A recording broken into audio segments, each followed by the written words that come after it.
Statement of Kylie Brown regarding an experience with a salesman in a blizzard. Statement number 4105812. Original statement given May 28th, 1398. Location of statement, Dewhurst. Audio recording by a new Lerner, assistant researcher at the tower. Statement begins. It's interesting to feel the cold burn into your skin. When people think of burning pain, they think of the heat. I don't. I grew up down south in the small town of Dewhurst. You've probably not heard of it till now. It honestly doesn't even show up on maps most time I look. Despite its size, I do believe it was a good place to grow up. And if you could get used to the year-round cold, it'd be a fantastic place to live for your whole life. My mom used to joke about how those in the warmer areas wouldn't be able to make it a year without leaving.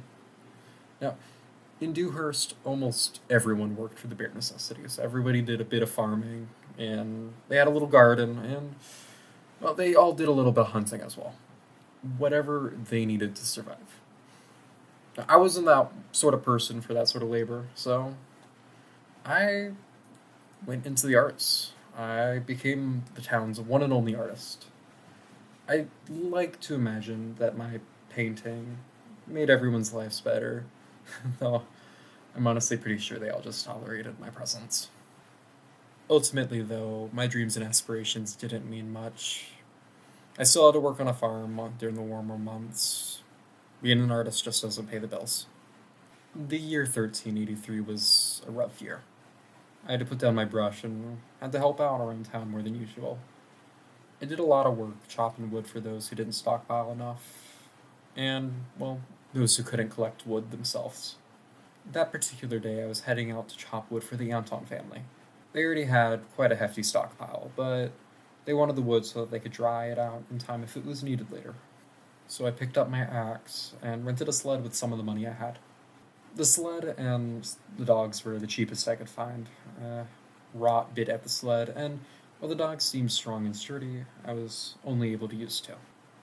Billy, the seller of these amenities, helped me get the sleds and the dogs set up, and I left. I made it out of town as fast as I could, and it became abundantly clear that the weather was going to become much, much worse if I didn't hurry back. I honestly felt some doubt at this point. I thought about heading back to find some other work, but, this was what I had, and I already paid for the sled, so I pressed forward. It was an eventful night, but living out in the cold, in the mountainous region, some really good benefits. I saw a very beautiful landscape that is only possible when winter comes. The beauty of the white snowy plains, complemented by a vast blue sky. It was a beautiful sight, and as I watched the horizon, my eyes followed the sun until evening came and it hid behind a mountain.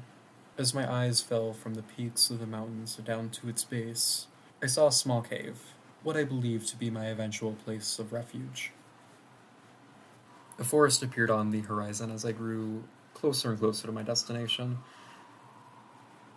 I eventually entered it, and, well, as soon as I got a decent way in, I got off the sled and I began to cut down a tree.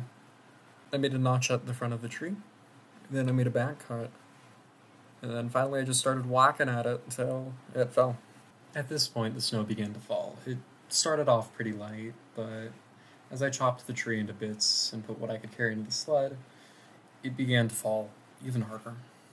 I took the dog sled and went back to town. The snow was draped across all the roofs, and I could hear the wood of the buildings creak as I drew closer to my destination. Needless to say, I gave that wood over to Miss Anton, and she handed me my payment, told me if I went out and got more wood, I'd be paid extra. I wasn't in much of a position to argue about money, so I turned and went back into the cold. I hopped back onto the dog sled and headed out of the town for the second time. The snow was falling quite hard at this point. I thought about it a lot, and despite the debate I had earlier and the debate I was having now, I decided that the money was more important. I went back to the tree that I fell earlier and continued bucking it. And once the wood was ready, I split it with an axe, and I loaded it all up onto my sled. As this was happening, though, I began to regret my decision. The snow was falling hard enough that I couldn't see more than 10 feet in front of me, and the dogs were getting restless, so I tried my best to get back into town. While I knew the general direction of where the town was based off the tree, I got turned around really fast in the snowfall. It doesn't help that the dogs ran as fast as they could. It was as if they understood that if we didn't make it back to town in time, we'd freeze to death. It was extremely difficult to navigate as the snowfall had buried and concealed much of the landscape, and with the blizzard continuing to swirl, visibility was doubly awful. We slammed into a boulder. I was flung forwards and felt a thud as my leg was blown across the rock. I'm extremely lucky that I tied down the logs, otherwise they would have gone flying and hit me. I made it out of that crash with only a gash on my left knee. The dogs weren't as lucky. They were running ahead, and when the crash happened, they were flung back towards the sled.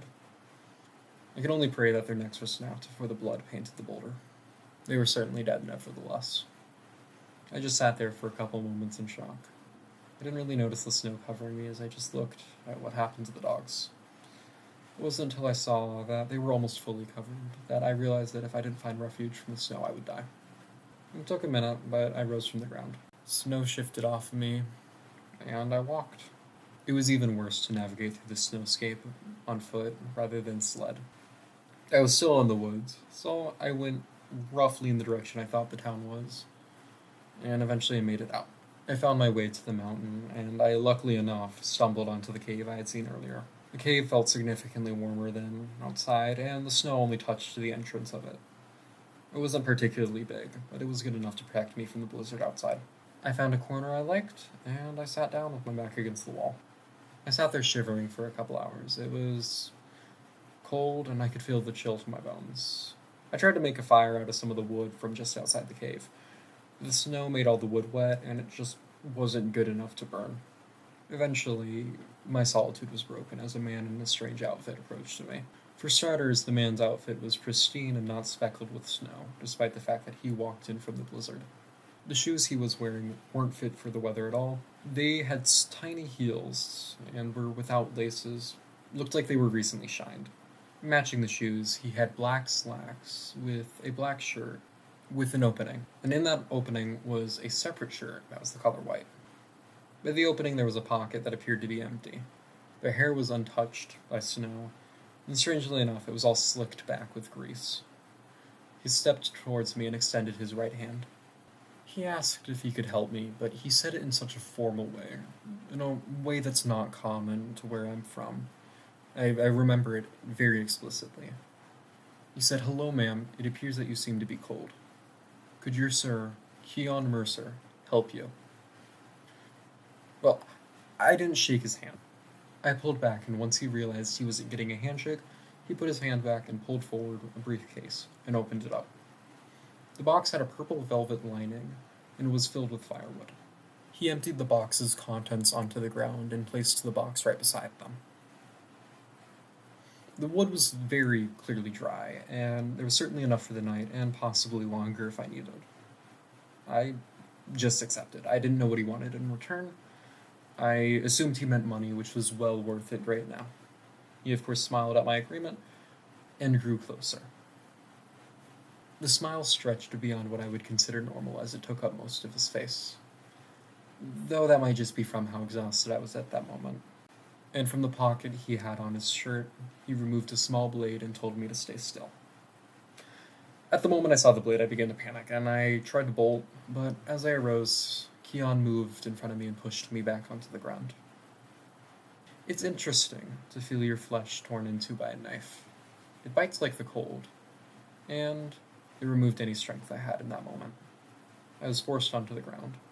They nicked my neck and swiftly moved the knife down to my left leg. Proceeded to slowly cut a slit through my pant leg, exposing my skin. He then sat there for a long time, just watching me. And after enough time had passed, I felt my composure return. And I made another escape. In a split second, they grasped one of the wooden logs and smacked it across my face, and then started to go at my leg. Like a surgeon, they peeled away the layers of my skin. He cut deep, and kept going until I felt a popping sensation near my ass, followed by extreme pain. I felt my vision go white, and when I woke up, there was a nice fire right beside me. The man was gone, and the fire lasted me through the blizzard, keeping me adequately warm. After the blizzard, though, I still had to crawl my way back into town as my leg just was not usable. I had to find my way out of town so that I could find a solution for my leg. Turned out to be something with my hamstring. And also because, well, I was responsible for the 2 dogs that died. I did end up figuring something out for the leg, though. Doesn't change that. Sometimes feels like the knife is still there. Statement ends.